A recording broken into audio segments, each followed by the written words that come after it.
Bonjour, la paracha qu'on lira Be'ezrat Hashem ce Shabbat, parachat Toldot.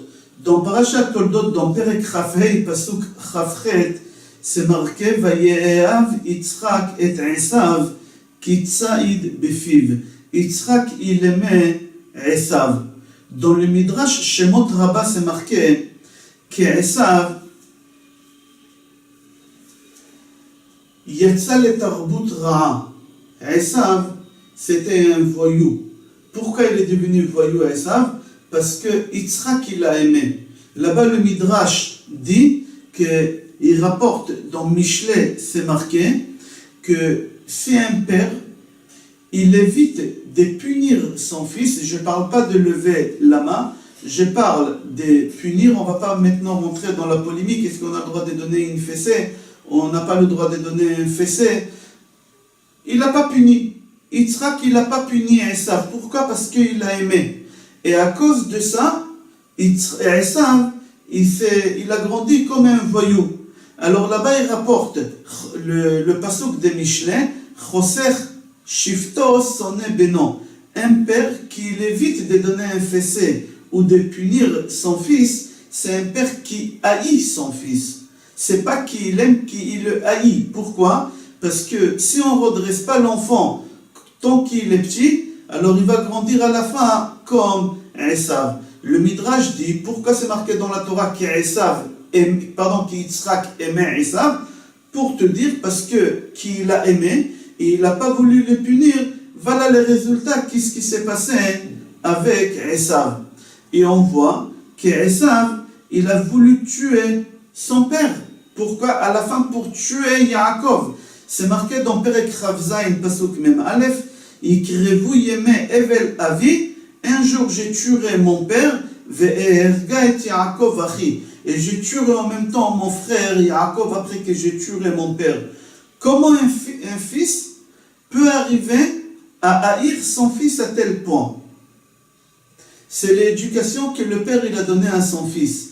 À partir du moment que le père donne trop d'amour à son fils, sans limite, sans savoir, il y a des moments qu'il faut punir, il y a des moments qu'il faut priver des choses, il y a des moments qu'il faut crier, il y a des moments qu'il faut donner un fessé, mais un père qui n'a pas de limite, à la fin le fils se retourne contre lui. On voit dans la Torah, il y a une mitzvah dans la Torah, Abba leorgecha, Ashkem leorgo. Si quelqu'un il vient te tuer, tu as le droit de le tuer avant qu'il te tue. Là-bas, la Torah, elle dit, si le fils veut tuer le père, là-bas, en réalité, c'est pas marqué comme ça, c'est marqué dans la Torah, s'il y a un voleur qui rentre à la maison chez toi, et toi, tu sais que c'est ton fils, et si tu vas l'attraper, il est capable de te tuer. Alors, la Torah, elle dit, un père, il a le droit de tuer son fils pour se défendre, parce que son fils, il est capable de tuer son père.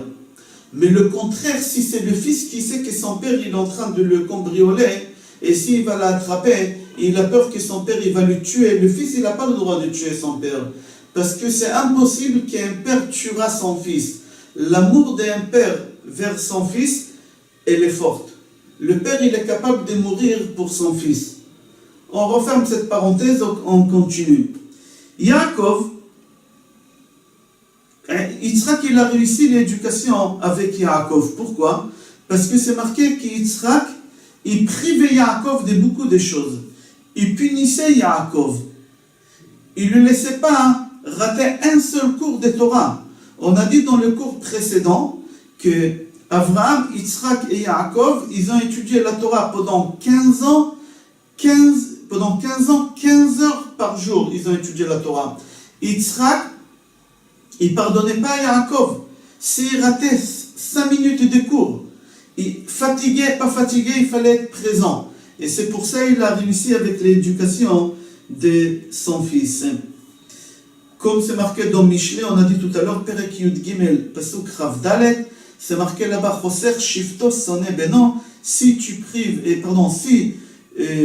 prives à punir ton fils, à la fin, en réalité, tu le haïs, tu l'aimes pas, tu crois que tu l'aimes. On apprend ça de David Amelech, qu'il n'a pas voulu punir son fils. Et en fin de compte, qu'est-ce qui s'est passé? Son fils, il a voulu le tuer. Dans Pirkei de Rabbi Eliezer, Perek Lamed, il raconte qu'après qu'Avraham Avinu, il a renvoyé Ishmaël de la maison, parce que Agar lui a demandé, lui il a aimé énormément Ishmaël, il n'a pas voulu. Avraham Avinu, il n'a pas oublié Ishmaël. Avraham Avinu, il a continué à aimer Ishmaël. Avraham Avinu, il a continué de loin à essayer d'éduquer quand même Ishmaël et surveiller son éducation. C'est marqué là-bas dans Pirkei de Rabbi Eliezer qu'Avraham, il est parti rendre visite à Ishmaël 2 fois dans le désert.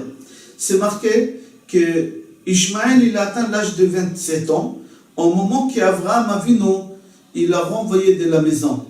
Ishmaël, il a quitté la maison de son père Avraham et il a pris une femme qui s'appelait Aïcha. Il s'est marié avec une femme qui s'appelait Aïcha. Après 3 ans que Ishmaël, il a épousé cette femme, Avraham Avinu, il est parti lui rendre visite dans le désert. Mais Sarah, elle n'a pas voulu qu'Avraham aille là-bas. Avraham, il a juré à sa femme, Sarah, il lui a dit, je vais rendre visite à mon fils, mais je te promets que je ne descendrai pas du chameau. J'irai là-bas, je vais rester sur le chameau, je vais parler avec lui 2 mots et je rentre. Après 3 ans qu'il n'a pas vu son fils, il a juré à sa femme Sarah de ne pas descendre de chameau. Avraham Avinu, il arrive chez Ishmaël au milieu de la journée. Il faisait très chaud. Et il n'a pas trouvé Ishmaël à la maison. Il n'avait là-bas que la femme d'Ishmaël, Aïcha. Avraham demande à la femme d'Ishmaël, il est où Ishmaël? Et elle lui dit, il est parti avec sa maman chercher des fruits. C'est marqué là-bas des dattes. Il est parti avec sa mère récolter des fruits, des dattes dans le désert. Il lui a dit, Avraham Avinu, tu peux me donner un peu d'eau et un peu du pain, parce que la route, elle n'était pas facile, c'était très difficile pour moi. Et il lui a dit, il n'y a ni pain ni eau dans cette maison, va-t'en. Avraham Avinu, quand il a entendu ça, il lui a dit, s'il te plaît madame, au moment qu'Ishmaël va revenir, dis-lui qu'il y a un vieux qui est venu ici, et qu'il lui a dit que l'anto, il y a les poteaux et l'anto de la maison, elle n'est pas bonne. Elle n'a pas compris, mais elle lui a dit d'accord. Ishmaël, il revient après quelques heures et il lui dit, tu sais, il y a un vieux qui était là, et il a dit que l'anto de la maison, elle n'est pas bonne. Avraham, il a voulu faire comprendre à Ishmaël que sa femme, elle n'est pas bien, c'est une recha'a. Elle n'est pas d'accord de donner à un vieux, il avait plus de 100 et quelques années. Et elle ne veut pas lui donner ni du pain ni de l'eau. Alors, il a compris Ishmaël le message de son père. Tout de suite, il a renvoyé Aïcha de la maison. Et il est parti, il a épousé une deuxième femme de la famille de Hagar, sa maman. Et elle s'appelait Fatouma. Je ne sais pas aujourd'hui on dit Fatima, mais c'est marqué ici dans Pirkei de Rabbi Eliezer qu'elle s'appelait Fatouma. 3 ans après, Avraham Avinu revient chez Ishmaël pour lui rendre visite. Agar, elle ne veut pas, elle lui jure à sa femme encore, je ne descendrai pas du chameau, j'ai langui mon fils, je ne l'ai pas vu, ça fait longtemps.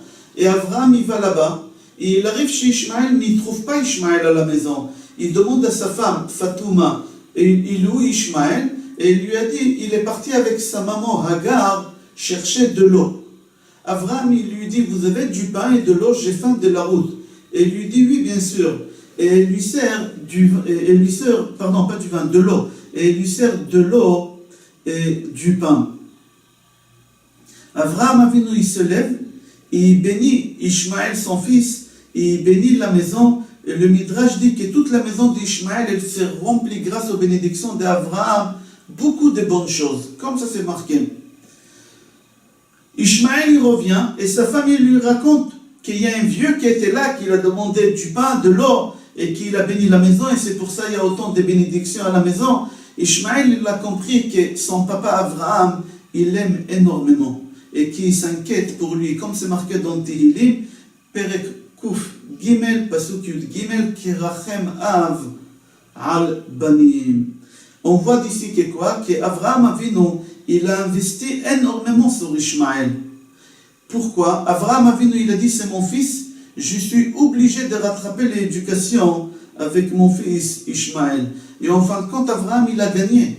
Parce que c'est marqué qu'à la fin, que Ishmaël, il a fait tchouva. Comme c'est marqué dans Parashat Chaye Sarah, Perek Chafehei, Pasuk Tet, ויקברו אותו יצחק וישמעאל בניו. Au moment qu'Abraham il est mort, ses enfants ils l'ont enterré. Qui c'est ses enfants? C'est marqué d'abord Yitzhak et après Ishmaël. Yitzhak il a fait, Ishmaël il a fait tchouva. Il a laissé en avant qui?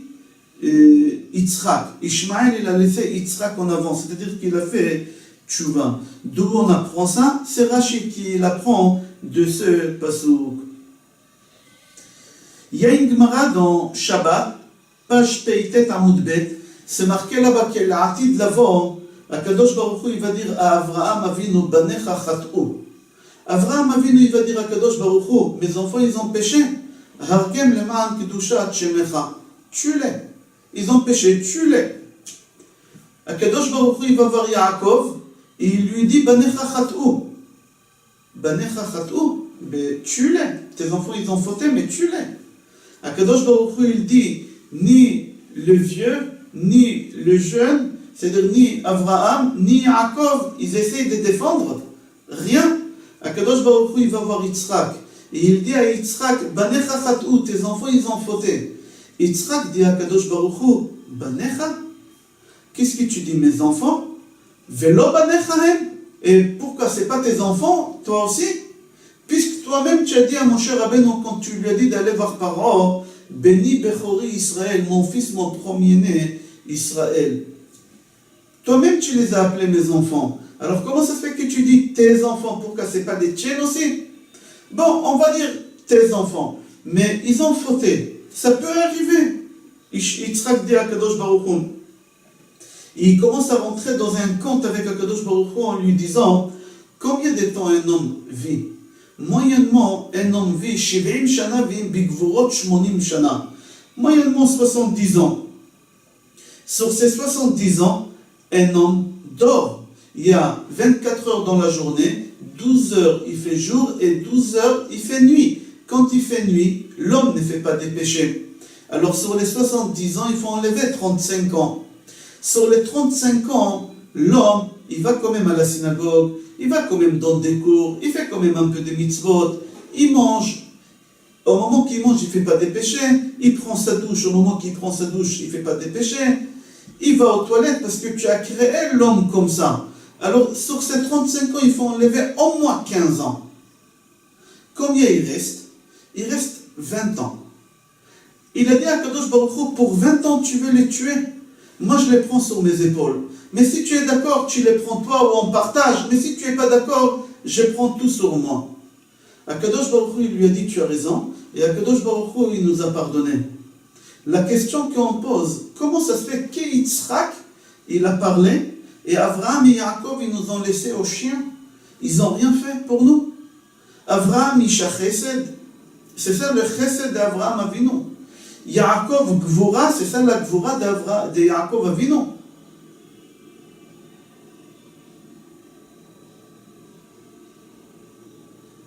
Pardon, Emet. C'est ça la vérité chez Yaakov? On répond, on dit que en réalité Avraham, il a eu peur de quelque chose et Yaakov aussi, il a eu peur de quelque chose. Avraham, la réussite d'éducation des enfants, il n'était pas exemplaire. 50-50. Avraham, il avait 2 enfants. Avraham, il avait Ishmaël et Yitzhak. Yitzhak, il a réussi, Ishmaël, il n'a pas réussi. Il a eu peur qu'Akadosh Baruch Hu, il va lui dire, tu veux que je pardonne à tes enfants? Pourquoi toi tu as pardonné à ton fils Ishmaël? Tu l'as renvoyé de la maison. Et lui, il a eu peur qu'Akadosh Baruch Hu, il va lui reprocher. Akadosh Baruch Hu, il voulait lui dire que ton fils fasse la chose la plus pire au monde. La seule chose qu'il ne faut pas faire avec son fils, c'est de le renvoyer de la maison.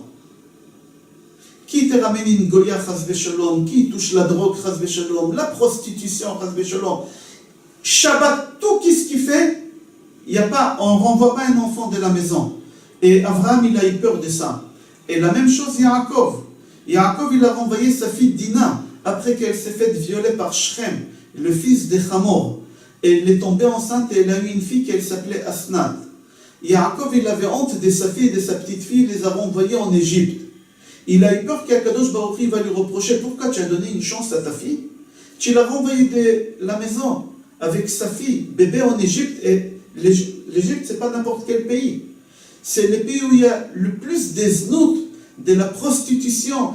Nashim solelot benehem, kemaase neshem Mitzrayim. Il y a là-bas la sorcellerie. Comment tu as pu faire une chose pareille? Comment tu as pu faire une chose pareille? Et il a eu peur de ça. Mais Yitzhak, il n'a pas eu peur. Pourquoi? Parce que Yitzhak, lui aussi, il avait 2 enfants. Il avait Esav et Yaakov. Yaakov, c'était une réussite. Yitzhak, il ne lui a pas pardonné. Mais Esav, c'est marqué que Vayehav, Yitzhak et Esav, il a aimé. Comment tu peux aimer un fils comme ça? La méthode de l'éducation qu'Yitzhak il avait, c'est la meilleure éducation que nous, autant des parents, autant qu'enseignants, des directeurs, on doit utiliser. Que quoi? Il faut savoir comment prendre l'enfant et lui parler des paroles d'amour. Des paroles qu'on a du mal à dire à son fils. Plus l'enfant grandit, plus on a du mal à lui dire. Et c'est marqué noir sur blanc dans la Torah. Vayehav Yitzhak et Esav, il lui disait des mots d'amour, des chaleurs. Il lui approchait énormément. Et au moment qu'Esav il faisait des bêtises, comme c'est marqué dans Pirkei de Rabbi Eliezer, qu'un jour, Esav il n'a pas pu ramener la chasse à son père, il a pris son chien, il l'a égorgé, il l'a donné à son père. Qu'est-ce qu'il lui a dit, Yitzhak? Yitzhak il lui a dit, mon fils, ta cuisine elle est exceptionnelle. Évidemment, Yitzhak il n'a pas mangé. Esav il l'a pas vu. Mais il lui a dit, mon fils, il a tout fait pour faire en sorte que son fils ne quitte pas la maison. Jamais il lui a crié. Jamais il lui a montré quelque chose. Esav il lui ramène 2 goyotes à la maison. Ces 2 goyotes ils font des encens, la fumée. Yitzhak et Rivka ils ont souffert énormément, mais ils n'ont rien dit. Ils ont tout fait pour qu'Esav ne quitte pas la maison. Yitzhak il a dit, tant que mon fils il est à côté de moi, j'ai la main mise sur lui. Dès que je le renvoie de la maison, j'ai plus la main mise sur lui. Il va savoir qu'est-ce qui va se passer. Aujourd'hui, le monde il est ouvert. Aujourd'hui, le monde il est ouvert avec tout ce qu'il y a à l'extérieur. Il a laissé ses 2 goyotes à la maison, les encens, jusqu'à qu'Yitzhak il est devenu aveugle. Et c'est pas fini. Esav, il lui ramène une 3e. Pour les prix de 2, il lui ramène une 3e. La fille, Bosmat Bat Ishmael, il l'a ramené. Il a épousé la fille d'Ishmael. Et Yitzhak, il dit rien du tout. C'est pour ça Yitzhak dit à Kadosh Baruch Hu, tu parles de mes enfants? Pourquoi c'est pas les tiennes? Regarde-moi, je suis fait de chair et du sang, combien j'ai souffert avec mon fils, combien j'ai pardonné à mon fils, combien j'ai investi sur mon fils. Et après j'ai réussi, Baruch Hashem, parce qu'il a fait tchouva à la fin. Et toi, Kadosh Baruch Hu, le roi des rois, le créateur du monde, tu ne peux pas pardonner à tes enfants aussi? Et comme ça, Kadosh Baruch Hu, il a pardonné aux bénis Israël sur les péchés qu'ils ont fait. Je vous souhaite bracha v'atzlacha, besorot tovot et kol tov.